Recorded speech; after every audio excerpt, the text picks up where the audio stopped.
Job chapter 36. Elihu extols God's greatness.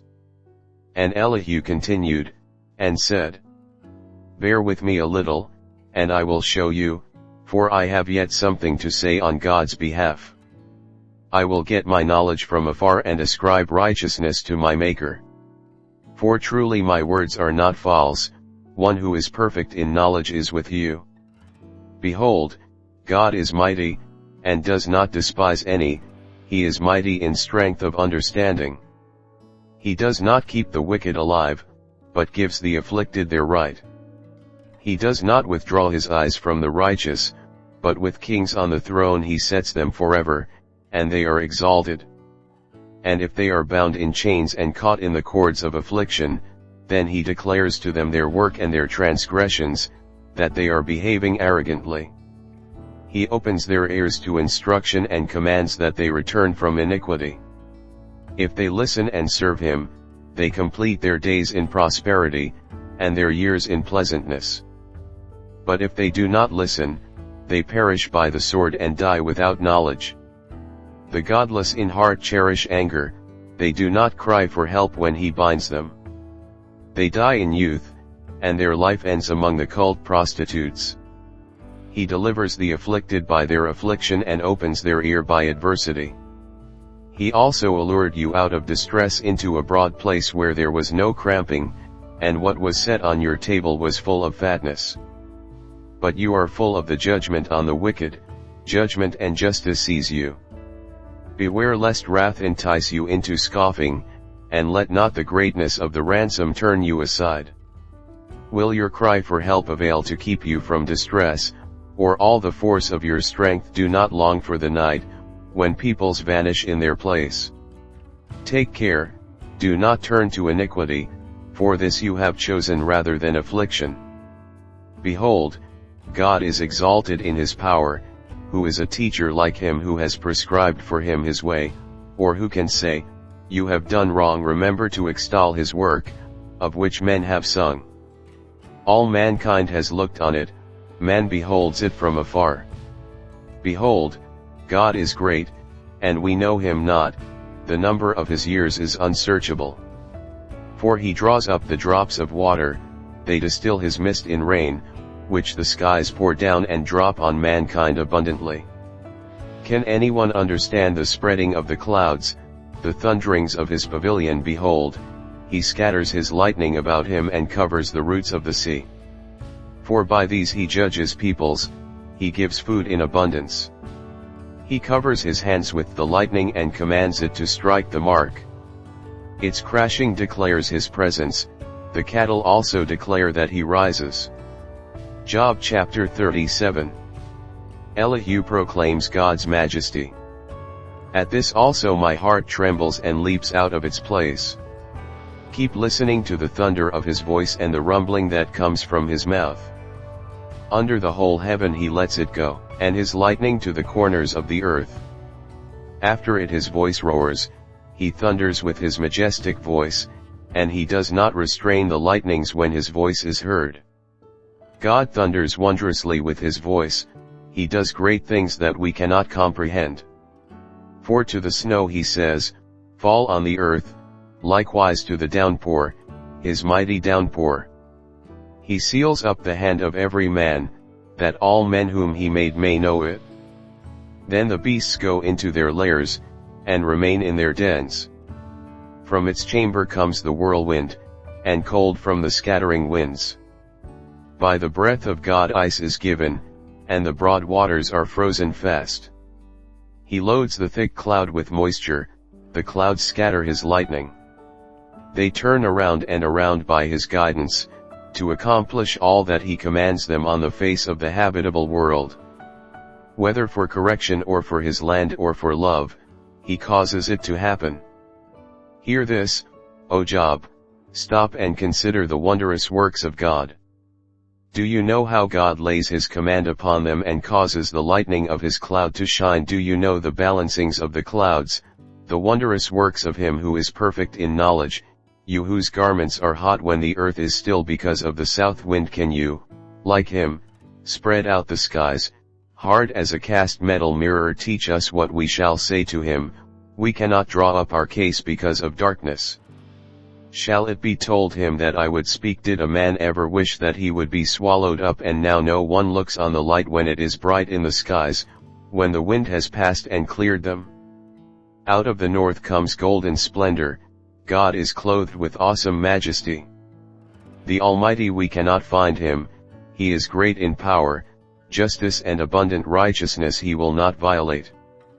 Therefore men fear him, he does not regard any who are wise in their own conceit. Job chapter 38. The Lord answers Job.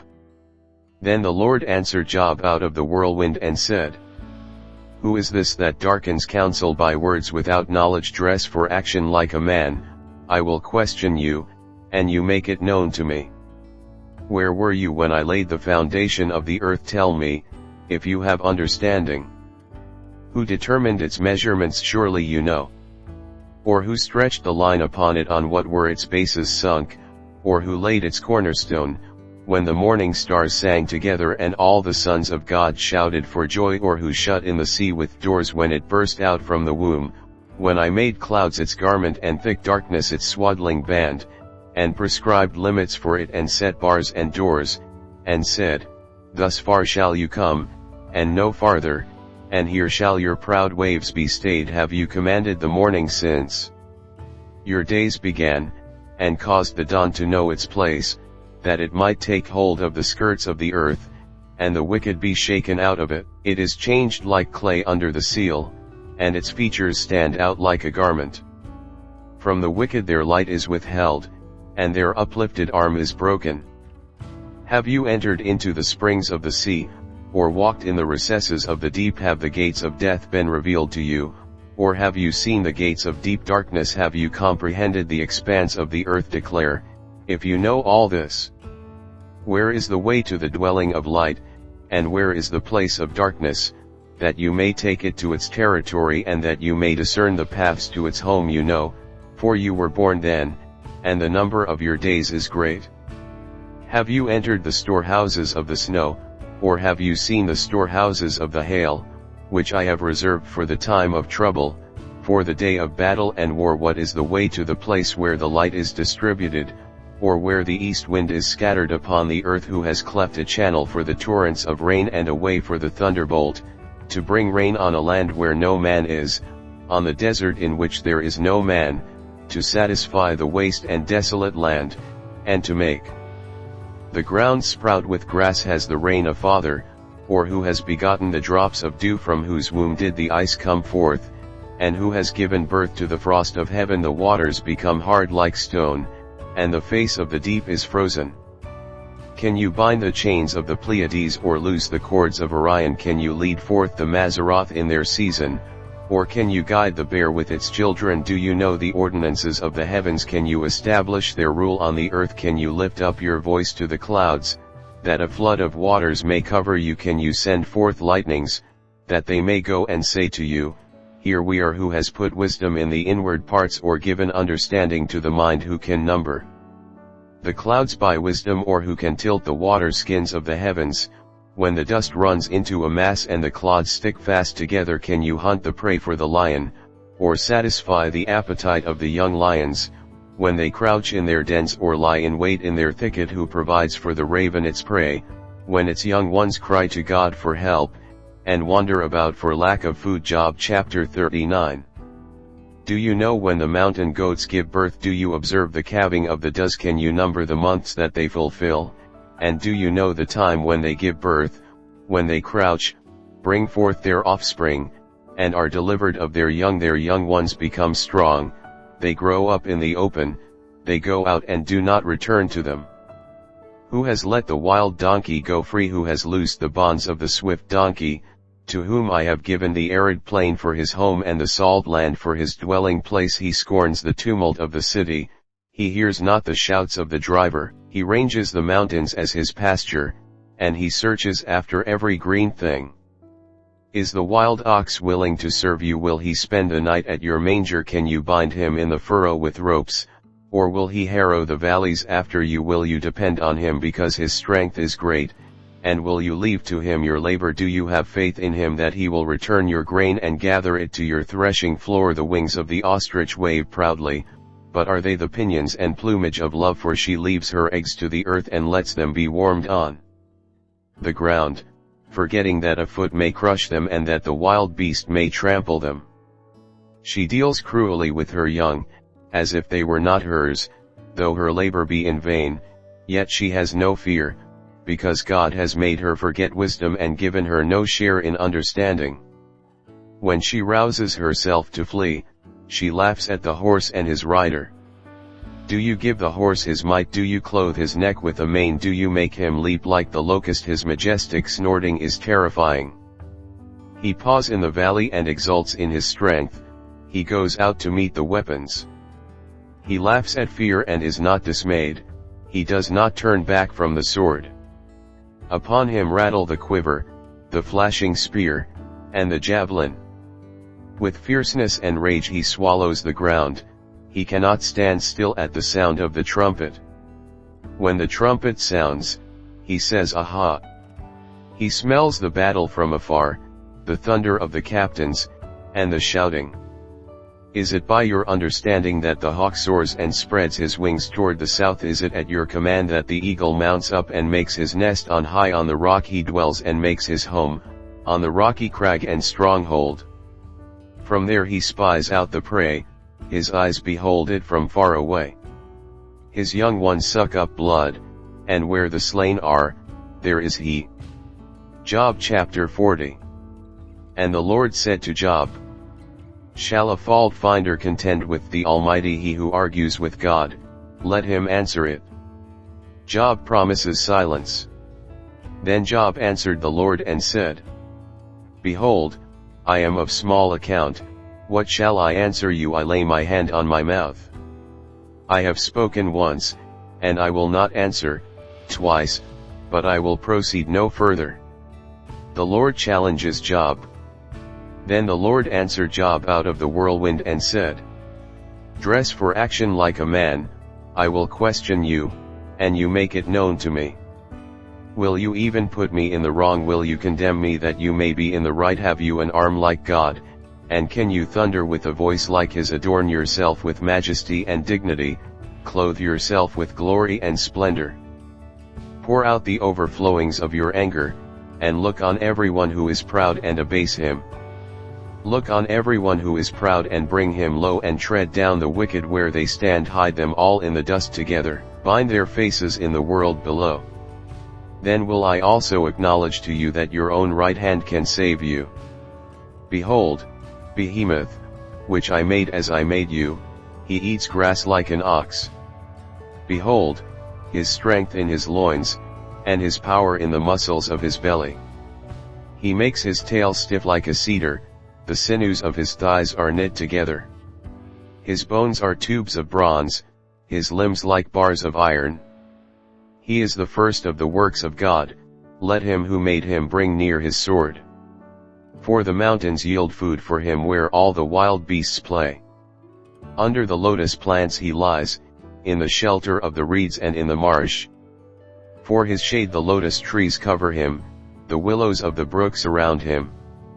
Behold, if the river is turbulent he is not frightened, he is confident though Jordan rushes against his mouth. Can one take him by his eyes, or pierce his nose with a snare? Job chapter 41. Can you draw out Leviathan with a fishhook, or press down his tongue with a cord? Can you put a rope in his nose, or pierce his jaw with a hook? Will he make many pleas to you? Will he speak to you soft words? Will he make a covenant with you to take him for your servant forever? Will you play with him as with a bird, or will you put him on a leash for your girls? Will traders bargain over him? Will they divide him up among the merchants? Can you fill his skin with harpoons, or his head with fishing spears? Lay your hands on him. Remember the battle, you will not do it again. Behold, the hope of a man is false, he is laid low even at the sight of him. No one is so fierce that he dares to stir him up. Who then is he who can stand before me, who has first given to me, that I should repay him? Whatever is under the whole heaven is mine.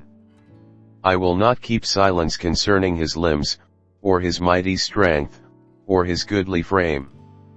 Who can strip off his outer garment? Who would come near him with a bridle? Who can open the doors of his face? Around his teeth is terror. His back is made of rows of shields, shut up closely as with a seal. One is so near to another that no air can come between them. They are joined one to another, they clasp each other and cannot be separated. His sneezings flash forth light, and his eyes are like the eyelids of the dawn. Out of his mouth go flaming torches, sparks of fire leap forth. Out of his nostrils comes forth smoke, as from a boiling pot and burning rushes. His breath kindles coals, and a flame comes forth from his mouth. In his neck abides strength, and terror dances before him. The folds of his flesh stick together, firmly cast on him and immovable. His heart is hard as a stone, hard as the lower millstone. When he raises himself up, the mighty are afraid, at the crashing they are beside themselves. Though the sword reaches him, it does not avail, nor the spear, the dart, or the javelin. He counts iron as straw, and bronze as rotten wood. The arrow cannot make him flee, for him sling stones are turned to stubble. Clubs are counted as stubble, he laughs at the rattle of javelins. His underparts are like sharp potsherds, he spreads himself like a threshing sledge on the mire. He makes the deep boil like a pot, he makes the sea like a pot of ointment. Behind him he leaves a shining wake, one would think the deep to be white-haired. On earth there is not his like, a creature without fear. He sees everything that is high, he is king over all the sons of pride. Job chapter 42. Job's confession and repentance. Then Job answered the Lord and said, I know that you can do all things, and that no purpose of yours can be thwarted. Who is this that hides counsel without knowledge? Therefore I have uttered what I did not understand, things too wonderful for me, which I did not know. Hear, and I will speak, I will question you, and you make it known to me. I had heard of you by the hearing of the ear, but now my eye sees you, therefore I despise myself, and repent in dust and ashes. The Lord